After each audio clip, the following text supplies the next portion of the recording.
Today's topic is... Should the Thunderhawk gunship be made in plastic? Of course it should be! But why though? Good evening, ladies and gentlemen, and welcome once again to Waypan. I'm Cal. I'm Sunny. So Cal, why should it be made in plastic? Well, it should be made in plastic for two reasons. The first reason is what it's made out of, and the second reason is the law. Because this was one of our best painting experiences, but one of our worst assembly experiences. Yes. Well, let's start with the painting experience then. Go for it. First off, this is a pretty detailed model, but... I wouldn't actually say that it's a detailed no? model. No, I'd say that it has the right amount of detail. Yeah, I would have to agree with that, because you have some models which are very, very detailed, but if you use any simple techniques or like say slap chop or whatever easy route that you want to take with it, it can look pretty ugly, but there are some detailed models where you can do just basic coloring with them and they still look good. Well, I think the reason why this one's so good is because with the level of detail it has, you could just do up the panels, panel line it, do the edge highlighting, and it'd still look good. You just assembly line and then do steel for whatever steel parts there are, like. Exactly. Yeah, but you could dress down this model or dress it up, right? Can you explain that to people? So dressing down would be exactly like what you explained. Just doing the panels, panel lining, do steel for the steel parts, keeping it simple, and it'll still look good. But you could dress it up and take it even further, and it has a lot of these wide open flat surfaces that you can get really creative with them, with like freehand, borders, mosaics, whatever you want. Like some of the things that we did, like how we did the marble rudders and how you did freehand on the doors and things like that. Exactly. And also the fact that it has panels, you could segregate it into different colors and do it like a whole color scheme. Well, we saw other ones break up the model with like these big lines and stuff like that. Yeah. So like we said, you can get very creative with it. But at the same time,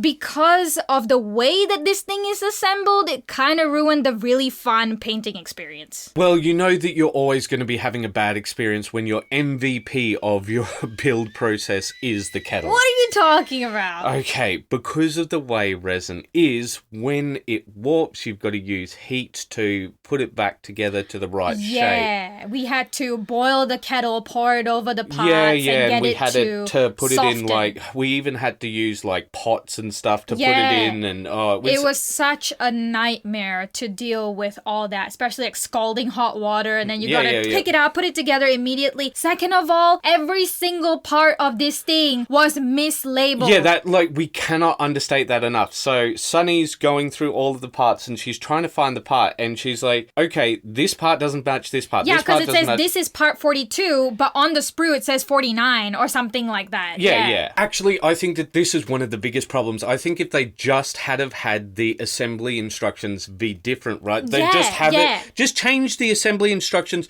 so that the numbers match the sprue gates. Sure, there's multiple things on some of the sprue gates, like with the Tech Marines. Just name them A, B, and C on the assembly instructions. And actually, you had an issue with the way that we put it together, or rather the way it was instructed. Exactly. Yeah. So the way that they instruct you to do it, it's almost as if they took out the parts in three-dimensional space and then they just made an instruction booklet out of that, because they want you to do the top half and the bottom half, put in the wings, and then flip the whole thing around and then insert the feet in. And I think the reason why people may not get that is because the wings are all the fiddly bits. What it's saying is put in all the fiddly bits and then put on the core part. Yeah, and the fact that the top of the ship it's not completely flat. It does have knobs and things on top of it, right? And I think by then things that can break off. Yeah, like the turbo laser cannon. I keep calling it a las cannon. But yeah, like how are you supposed to put it flat on the back so that you could put the feet in, and the feet are not fully assembled. It comes in three parts. Yeah, you gotta attach it to two of the wings and to the main body. No, I'm talking about the feet itself. You have to put in like this part in 90-degree hinge, a middle portion, and then the second bit, and then the foot on top, and oh my goodness. And you know, I think that 90% of the issues would also be alleviated if you did that and had better packaging. Oh yeah, tell us a bit more about the packaging. So keep in mind that this costs over $1,000 Australian, right? And all it does is it comes in bubble wrap and Ziploc bags. Oh my gosh. And we were looking up videos on YouTube on how to go about assembling this. And we saw a lot of videos where people were like, oh, it was such a dream to put together. And this packaging makes me feel like I am getting a unique product. And I'm like, bro, the box is no different from any other box that you get from GW. In fact, it's actually worse. That's one of the things that we wanted to do and talk about why it would be good in plastic. Because you take a look at the plastic experience when it comes to like the launch boxes or the early releases, things like Dark Oath or Skaven Tide or Indomitus, whatever it is, they just have 3 different parts. They've just got 2 bits of cardboard separating the things. And this is all I'm asking for. Just some styrofoam to put your resin bricks in. Yeah, with the upper and lower hulls. Yeah, or the wings as well. Yeah, the wings as well. Yeah, okay, so you just have some styrofoam for the resin bricks, a piece of cardboard separating them. Then you have your Ziploc bags, a piece of cardboard separating them. You have your instruction manual and your authenticity thingy. Yeah, I mean, let's take a look at products like your electronics. They come with styrofoam packaging to protect everything else. This would instantly solve the issue of the warping. And that's the reason why we want it in plastic, because unlike, for example, with the Titans, right? Now, if you have a minimal amount of warping with a Titan, you've got all of these curved pieces, you've got ball and socket points. What you don't have is a lot of straight edge pieces. Exactly. So whatever warping you see with straight edge pieces, it's going to be very obvious. Yeah, exactly, because you put those 2 pieces together, and even if it's only a mil out, you're going to see it. Yeah, and it's just going to make you feel heartbroken that you paid $1,000 for a product like this that's come pretty much ruined. So basically, there's 3 reasons. The first is the warping, right? So if you're in plastic, it's got that plastic memory. You want it to keep that plastic memory. You want, of course, the weight to go down, because that way you can actually move it about and use it for games. Yeah. And of course, the third reason would be, well, it's a combination of both the price and the law. Yeah, because if you are to do it in plastic, it should cut down the cost significantly. It should, so long as you can sell the correct number of models, which I think you can, because I think that this is a very cool model. And I think that for multiple reasons. One of the reasons is, of course, the model is very fun itself, but I think this is like the pinnacle Space Marine model, because you've got to remember that all those Titans and all of that sort of thing, they're not Space Marine vehicles. Yeah, they belong to the Legioness, so yeah, whoever. the Titan Legions. Yes, correct. Just before we talk about the weight thing, I want to talk about the lore, because I think this is the reason why it should be the pinnacle of every Space Marine player's collection. I want you guys to take a look at how often this vehicle is referenced in the books. There is not a single Horus Heresy book that I know of where this vehicle isn't talked about. Yeah, and I think as long as you have a company, that's how you travel, isn't it? With the Well, Thunderhawk. it is the way that most of the time they get from point A to point B. Yeah, so every legion or every company would have one of these, so it's kind of relevant to have it in your collection.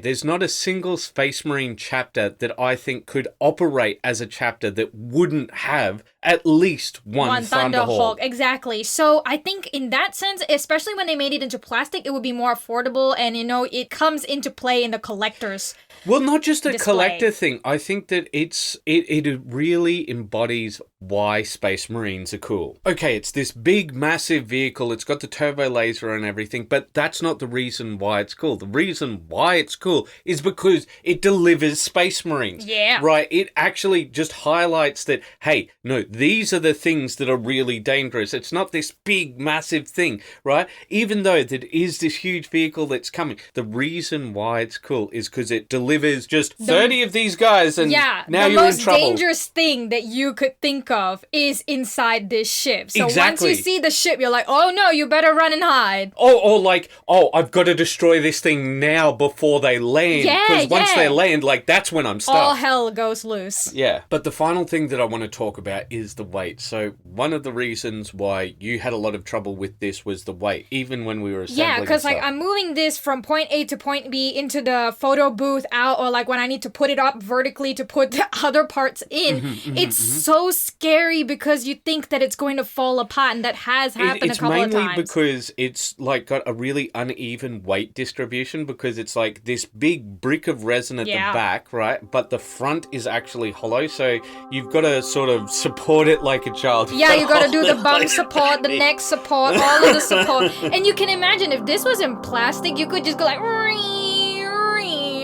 around the table and just do a poo-hoo like that. But if it was the resin one, you gotta be like, okie daisy, alright, booby boo, poo poo poo, okay, alright, put it back down, well, and then back to action. Well, I think we've covered just about all that we can, so keep those brushes wet. Bye-bye.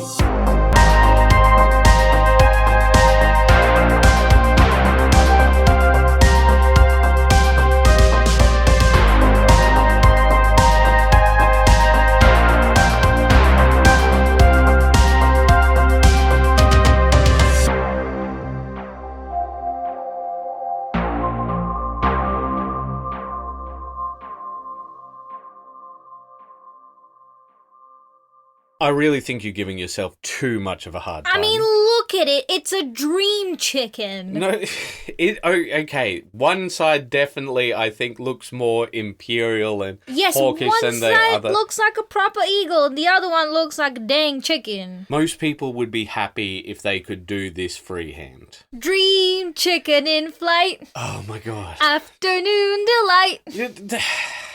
Ooh, afternoon delight. Goodbye, everyone.